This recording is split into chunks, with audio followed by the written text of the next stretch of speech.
اے پیغمبر، کفار سے کہہ دو کہ اگر وہ اپنے افعال سے باز آ جائیں تو جو ہو چکا وہ انہیں معاف کر دیا جائے گا، اور اگر پھر وہی حرکات کرنے لگیں گے تو اگلے لوگوں کا جو طریقہ جاری ہو چکا ہے وہی ان کے حق میں بھی برتا جائے گا۔ اور ان لوگوں سے لڑتے رہو یہاں تک کہ فتنہ یعنی کفر کا فساد باقی نہ رہے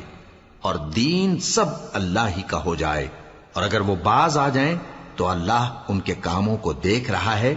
اور اگر روگردانی کریں تو جان رکھو کہ اللہ تمہارا حمایتی ہے اور وہ خوب حمایتی اور خوب مددگار ہے۔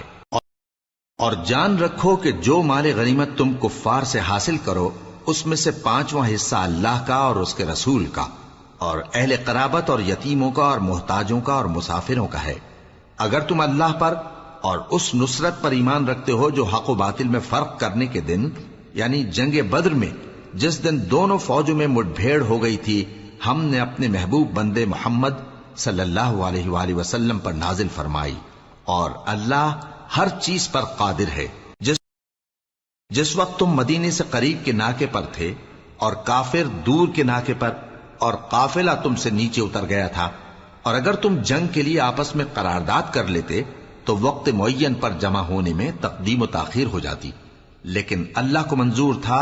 کہ جو کام ہو کر رہنے والا تھا اسے کر ہی ڈالے،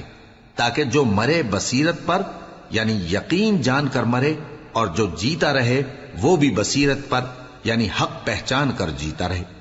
اور کچھ شک نہیں کہ اللہ سنتا ہے، جانتا ہے۔ اس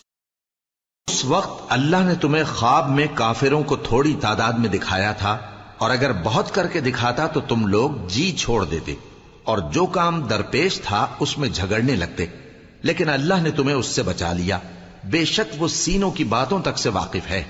اور اس وقت جب تم ایک دوسرے کے مقابل ہوئے تو کافروں کو تمہاری نظروں میں تھوڑا کر کے دکھاتا تھا اور تم کو ان کی نگاہوں میں تھوڑا کر کے دکھاتا تھا، تاکہ اللہ کو جو کام کرنا منظور تھا اسے کر ڈالے، اور سب کاموں کا رجوع اللہ ہی کی طرف ہے۔ مومنو، جب کفار کی کسی جماعت سے تمہارا مقابلہ ہو تو ثابت قدم رہو اور اللہ کو بہت بہت یاد کرو تاکہ مراد حاصل کر لو، اور اللہ اور اس کے رسول کے حکم پر چلو، اور آپس میں جھگڑا نہ کرنا کہ ایسا کرو گے تو تم بزدل ہو جاؤ گے اور تمہاری ہوا اکھڑ جائے گی، اور صبر سے کام لو کہ اللہ صبر کرنے والوں کا مددگار ہے۔ اور ان لوگوں جیسے نہ ہونا جو اتراتے ہوئے یعنی حق کا مقابلہ کرنے کے لیے اور لوگوں کو دکھانے کے لیے گھروں سے نکل آئے اور لوگوں کو اللہ کی راہ سے روکتے ہیں، اور جو اعمال یہ کرتے ہیں اللہ ان کا احاطہ کیے ہوئے ہے۔ اور جب شیطان نے ان کے اعمال ان کو آراستہ کر دکھائے اور کہا کہ آج کے دن لوگوں میں سے کوئی تم پر غالب نہ ہوگا اور میں تمہارا رفیق ہوں، لیکن جب دونوں فوجیں ایک دوسرے کے مقابل صف آرا ہوئیں تو پسپا ہو کر چل دیا اور کہنے لگا کہ مجھے تم سے کوئی واسطہ نہیں، میں تو ایسی چیزیں دیکھ رہا ہوں جو تم نہیں دیکھ سکتے، مجھے تو اللہ سے ڈر لگتا ہے اور اللہ سخت عذاب کرنے والا ہے۔ اس وقت منافق اور کافر جن کے دلوں میں بیماری تھی کہتے تھے کہ ان لوگوں کو ان کے دین نے مغرور کر رکھا ہے، اور جو شخص اللہ پر بھروسہ رکھتا ہے تو اللہ غالب ہے، حکمت والا ہے۔ اور کاش تم اس وقت کی کیفیت دیکھو جب فرشتے کافروں کی جانیں نکالتے ہیں کہ ان کے چہروں اور پیٹھوں پر مارتے جاتے ہیں اور کہتے ہیں اب آگ کے عذاب کا مزہ چکھو، یہ ان اعمال کی سزا ہے جو تمہارے ہاتھوں نے آگے بھیجی ہیں، اور یہ جان رکھو کہ اللہ بندوں پر ظلم نہیں کرتا۔ جیسا حال فرعونیوں اور ان سے پہلے لوگوں کا ہوا تھا ویسا ہی ان کا ہوا کہ انہوں نے اللہ کی آیتوں سے کفر کیا تو اللہ نے ان کے گناہوں کی سزا میں ان کو پکڑ لیا، بے شک اللہ زبردست ہے، سخت عذاب دینے والا ہے۔ یہ اس لیے کہ جو نعمت اللہ کسی قوم کو دیا کرتا ہے جب تک وہ خود اپنے دلوں کی حالت نہ بدل ڈالیں اللہ اسے نہیں بدلا کرتا، اور اس لیے کہ اللہ سنتا جانتا ہے۔ جیسا حال فرعونیوں اور ان سے پہلے لوگوں کا ہوا تھا ویسا ہی ان کا ہوا،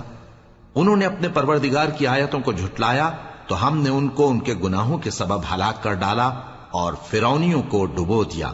اور وہ سب ظالم تھے۔ جانداروں میں سب سے بدتر اللہ کے نزدیک وہ لوگ ہیں جو کافر ہیں، سو وہ ایمان نہیں لاتے۔ جن لوگوں سے تم نے صلح کا عہد کیا ہے پھر وہ ہر بار اپنے عہد کو توڑ ڈالتے ہیں اور اللہ سے نہیں ڈرتے. اگر تم ان کو لڑائی میں پاؤ تو انہیں ایسی سزا دو کہ جو لوگ ان کے پس پشت ہوں وہ ان کو دیکھ کر بھاگ جائیں. عجب نہیں کہ ان کو اس سے عبرت ہو. اور اگر تم کو کسی قوم سے دغابازی کا خوف ہو تو ان کا عہد انہی کی طرف پھینک دو کہ اس طرح تم سب برابر ہو جاؤ. کچھ شک نہیں کہ اللہ دغابازوں کو دوست نہیں رکھتا. اور